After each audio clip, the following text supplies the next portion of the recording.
हो गई है शुरू। हम फाइंड करने लगे हैं, ये था इवन नंबर्स का मीडियन।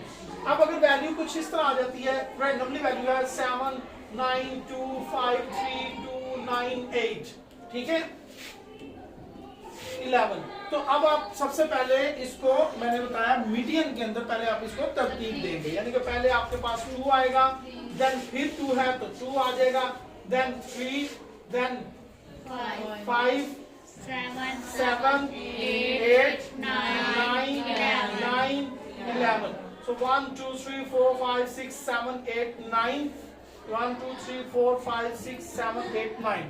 तो ये अब जो 9 वैल्यूज हैं ये ऑड वैल्यूज हैं, ठीक है। सो ऑड वैल्यू में क्या करेंगे, यानी कि अब आप इसको हाफ करें, यानी कि 1 2 3 4 वैल्यू इधर से छोड़ दी और 1 2 3 4 वैल्यू इधर से छोड़ दी। जो सेंटर वाली वैल्यू आएगी वो इसका मीन होगा, वो इसका मीडियन होगा इसका। तो ये इसका 7 मीडियन आ गया, ठीक है। तो ये आपका ये भी टॉपिक हो गया। अब अगला टॉपिक है मॉड।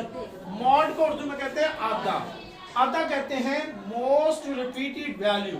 अगर आपको डेफिनेशन भी आती है तो आप उसमें अपने अल्फाज में लिखें कि किसी मुआद में सबसे ज्यादा बार आने वाली जो वैल्यू है वो उसका आधा होती है। जैसा कि आप अगर इसी वैल्यूज को देखिए, इसी वैल्यू को अगर देखते हैं तो इसमें ज्यादा बार कौन सी वैल्यू आ रही है, यानी कि ये 2 टाइम्स आया और 9 2 टाइम्स आया, यानी कि ये भी तो ये वैल्यू भी 2 दफा है और ये वैल्यू भी।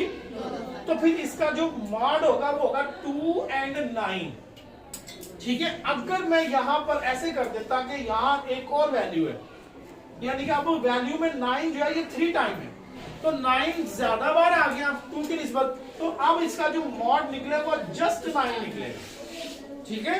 अदरवाइज अगर वो क्वांटिटी में सेम था, यानी कि 2 इधर थे, 2 ही वैल्यूज इधर थी, तो 9 भी 2 टाइम्स था, 2 भी 2 टाइम्स था, तो हम इसका जो मॉड है वो 2 और हमने 9 लिया। लेकिन अगर कोई वैल्यू ज्यादा बार है तो हम उसका जस्ट एक, अच्छा किसी वैल्यू में फॉर एग्जांपल यही वैल्यू है, इसमें मॉड क्या है, इसमें कोई भी वैल्यू रिपीट नहीं है, तो आप उसके लिखेंगे इसका आधा नहीं है, इसका आधा। तो ये आपका मॉड वाला क्वेश्चन भी हो गया हल।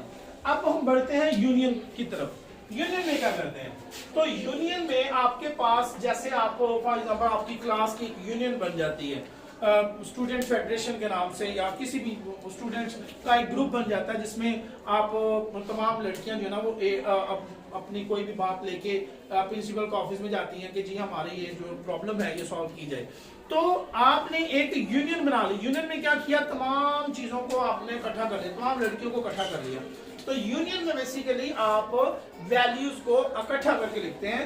सो इसमें वैल्यू में सवाल किस तरह पूछा जाता है, सो इसमें ए की वैल्यू दी होगी सबसे पहले और आपके पास बी की वैल्यू दी होगी। जैसा कि यहाँ पर ए की वैल्यू कुछ भी है 1 2 4 3 7, इस तरह बी की वैल्यू यहाँ पर 2 4 3 6 9, ठीक है।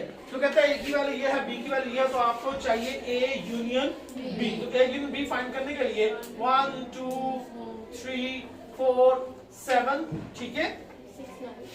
इसी तरह यहाँ पर आ जाएगा यूनियन में 2 4 3 6 and 9, यानी कि ये ए की वैल्यू और यूनियन बी की वैल्यू। तो अब आप जब इसका यूनियन फाइंड करेंगे तो अब आप इसको तरतीब से राइट करेंगे 1 2 3 4 6 7 9। अब देखिए इसमें 8 नहीं था तो आपने 8 नहीं लिखा।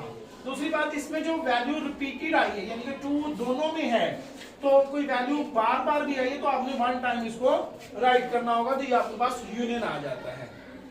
अब अगर यहाँ पर हम इसका ए इंटरसेक्शन निकालते हैं, ए इंटरसेक्शन बी करते हैं, तो ए की वैल्यू यहाँ पर 1 2 4 3 and 7 है, और इंटरसेक्शन बी में हमारे पास है 2 4 3 6 and 9।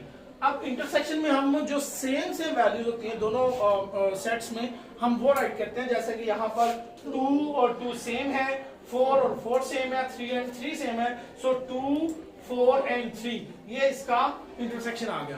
कहीं पर